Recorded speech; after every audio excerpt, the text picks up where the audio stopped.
Olá, começa agora mais uma edição do Bom Dia News, aqui pela O Dia TV, afiliada da Rede TV no Piauí. Hoje é sexta-feira, 3 de maio e estamos no ar.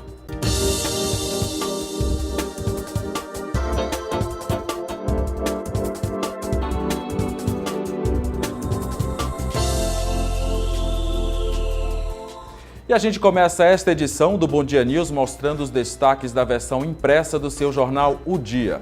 Com bloqueio de 30% pelo Ministério da Educação, Universidade Federal do Piauí deixará de liberar veículos para congressos. No caderno de política, você vai ver que no Piauí, 16 partidos políticos deixaram de prestar contas com a Justiça Eleitoral.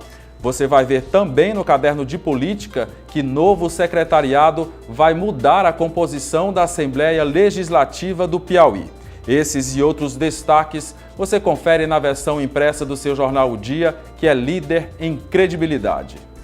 Alunos, professores e reitores das universidades federais brasileiras foram pegos de surpresa com o anúncio do Ministério da Educação de estender o bloqueio de 30% dos recursos para todas as instituições federais de ensino do Brasil. Inicialmente foi aplicada em 3 instituições. Detalhes na reportagem de Carliete Nunes e Jonas Santos. As instituições federais de ensino superior já vinham enfrentando contingenciamento de 20% de seus orçamentos desde o início do ano. Agora, com o anúncio de corte de 30% dos recursos, a situação tende a piorar.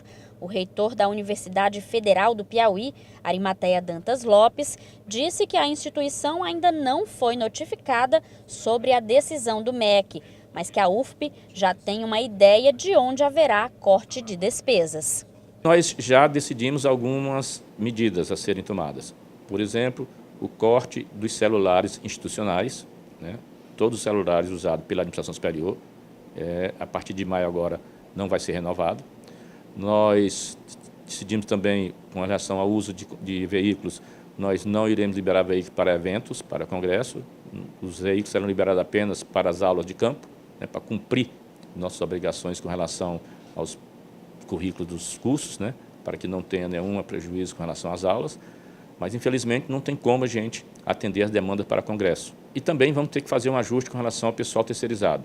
Nós não podemos fazer ajuste mais no pessoal terceirizado de vigilância, nós estamos no limite, de limpeza, nós estamos no limite, e de pessoal de apoio administrativo também estamos com um número reduzido, mas mesmo assim é onde nós podemos fazer algum ajuste sem comprometer tanto o funcionamento da universidade. Mas, juntando tudo isso, o que eu quero dizer é que nós estamos numa situação preocupante, de quase inviabilidade do funcionamento das universidades. O anúncio inicial do Ministério da Educação era de que o corte de recursos afetaria as universidades que estivessem fazendo balbúrdia, bagunça e evento ridículo, nas palavras do ministro Abraham Weintraub. O alvo do MEC, nesses casos, eram a Universidade de Brasília, a Universidade Federal da Bahia e a Universidade Federal Fluminense, no Rio de Janeiro. Mas após a repercussão negativa dessa fala, o MEC anunciou que os cortes se estenderiam a todas as universidades e institutos federais do país. O reitor do IFP, Instituto Federal do Piauí, diz que foi pego de surpresa com a decisão. É que a instituição também vem fazendo contingenciamento de despesas desde janeiro. Segundo ele, caso se confirme o novo corte, a administração do IFP não tem noção de onde serão cortadas despesas.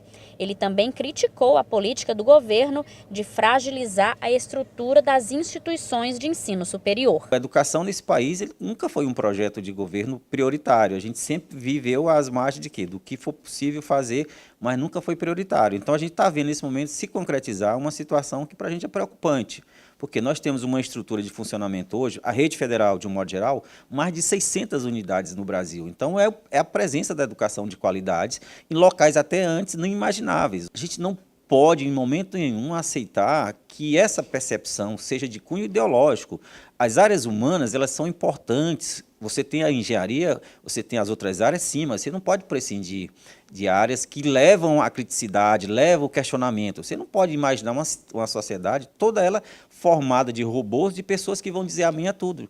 Então, essas áreas, elas levam à criticidade, mas é preciso. A gente não pode aceitar isso de forma pacífica, por quê? Porque não é do nosso feitio, dos institutos de universidade, a gente simplesmente formar o técnico aquele robô. Nós queremos formar um cidadão que possa criticar, que possa apresentar alternativa. E essas áreas levam a essa criticidade. Mesmo tendo formação na área de exatas, o reitor da UFP também ressalta a importância dos cursos de humanas para a formação do cidadão e compreensão da sociedade. Os grandes matemáticos eram antes filósofos, né? Então, a formação humana, a formação filosófica é importantíssima, não apenas para o pessoal de humanas, mas para o cidadão. Né, para um profissional com uma formação humanística, que é importante em todas as áreas, essa participação, essa contribuição da filosofia, da sociologia são importantes. Então, não tem como ter uma universidade que não tenha curso da área de ciências humanas. É um equívoco, primeiro, com essa história de querer dizer que esses cursos não são importantes, e segundo, que o recurso usado para esses cursos seria usado para cursos de exatas. Mas os recursos usados para os cursos de humanas são mínimos, são os cursos de menos custo na universidade. Então, é algo que não se sustenta, essa argumentação com relação a recursos. Os estudantes universitários endossam o sentimento de revolta e preocupação. Eu acho que a falta de investimento é uma medida punitiva tanto para os governos adversários, quanto até pelas posições políticas dos reitores e etc. E também pelo fato de o desconhecimento e a ignorância acabam por beneficiar o governo atual, não é?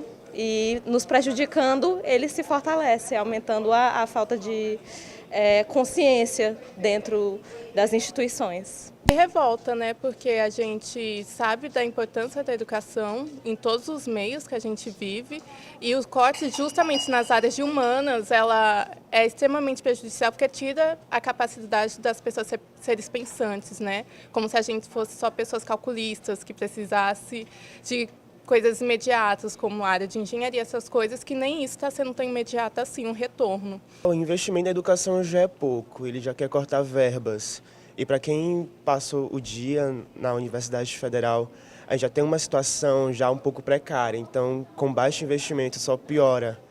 Então a gente está com a perspectiva de que vai chegar ao ponto que as universidades federais vão parar de existir e funcionar, porque a gente só vê corte de educação. Quem mais sofre com os cortes nesse governo ou em qualquer outro, independentemente, é a educação. Então só corte, e a educação só piora, até porque é mais fácil governar para burros do que para inteligentes. E mais uma vez, os motoristas vão ter que desembolsar um pouquinho mais para abastecer os seus veículos. É que o preço da gasolina voltou a subir. Detalhes na reportagem de Lívio Galeno e Jonas Santos. Apenas no mês de abril foram 3 aumentos consecutivos. Já nos 5 primeiros meses do ano de 2019, a gasolina já ficou 35,5% mais cara. Para o consumidor, o custo desagrada. É uma coisa muito alta, um consumo muito alto, uma coisa que a gente aumentou o custo de vida, assim, devido ao combustível ser muito alto, aumentar. Já teve 7 aumentos em poucos dias, 6 ou foi 7 aumentos aí em poucos dias. Tá certo que teve uma baixazinha no início do governo, mas já recuperou, já em aumento e ultrapassando ainda o que tinha. Para este economista, o componente combustível interfere negativamente na economia familiar, principalmente em estados pobres como o Piauí. A renda do trabalhador não teve reajustes, não teve crescimento considerável nos últimos tempos. Então, o salário dele continua o mesmo. E a questão do valor da gasolina tendo essas correções periódicas, isso, principalmente para aquela pessoa que tem uma moto, um carro, dependendo da sua renda, o impacto, quanto menor a renda, maior o impacto. E isso certamente dificulta a utilização dos seus recursos, porque ele vai ter que trabalhar, vai ter que destinar recurso para comprar gasolina e, consequentemente, vai ter que reduzir, cortar gastos ou encontrar formas de compartilhar o transporte, fazer rodízio com amigos, ver a possibilidade de pegar transporte coletivo, se for mais em conta. Mas o impacto desses aumentos constantes também é sentido na economia de forma global. Tudo hoje em dia depende direta ou indiretamente dos combustíveis. Diversas atividades, serviços utilizam a gasolina como meio para, no caso, táxi, mototáxi, Uber, outros serviços que são prestados e que dependem do combustível para se deslocar. Então isso termina aumentando o seu custo e, consequentemente, chega um momento que tem que repassar isso para o consumidor. Com os altos preços, ou se paga o valor de mercado ou se busca alternativas. Sair menos de casa, só mesmo o essencial e o obrigatório mesmo, porque economizar sempre tem que dar um jeitinho, senão ultrapassa mesmo os limites. A Receita Federal ainda não divulgou quantos contribuintes deixaram de declarar o Imposto de Renda 2018. Quem declarou o imposto dentro do prazo pode e deve acompanhar o processo no site da Receita. Detalhes na reportagem de Eliezer Rodrigues e Marcelo Cavalcante. 247.259 piauienses que receberam rendimentos tributáveis superiores a R$ 28.559,70 em 2018 apresentaram a declaração do imposto de renda. Quem perdeu o prazo ainda pode enviar a declaração, mas com algumas cobranças adicionais. No Piauí, aproximadamente 7.000 declarações já estão retidas pela Receita Federal, por falta ou inconsistência nas informações prestadas pelos declarantes. Quem enviar a declaração a partir de agora vai pagar multa no valor de R$ 165,74 ou até 20% do valor devido. As restituições acontecem a partir do próximo mês.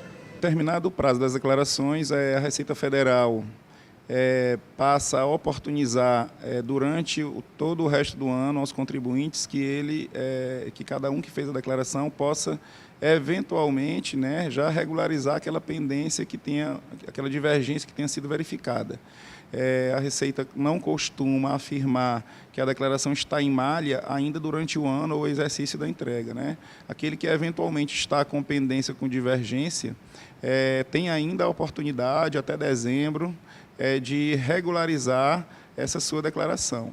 Não o fazendo, a Receita Federal, a partir daí, passa a intimar os contribuintes e também fazer as notificações de lançamento relativo ao valor, por exemplo, omitido ou à despesa que foi indevidamente utilizada na declaração.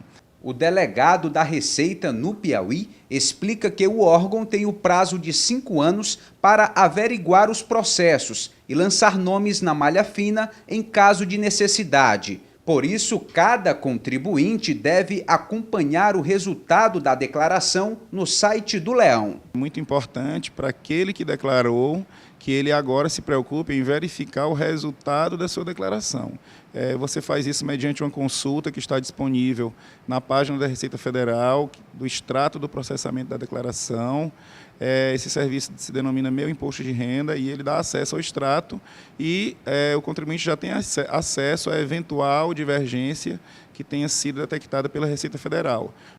O Bom Dia News vai para um rápido intervalo comercial e volta em instantes.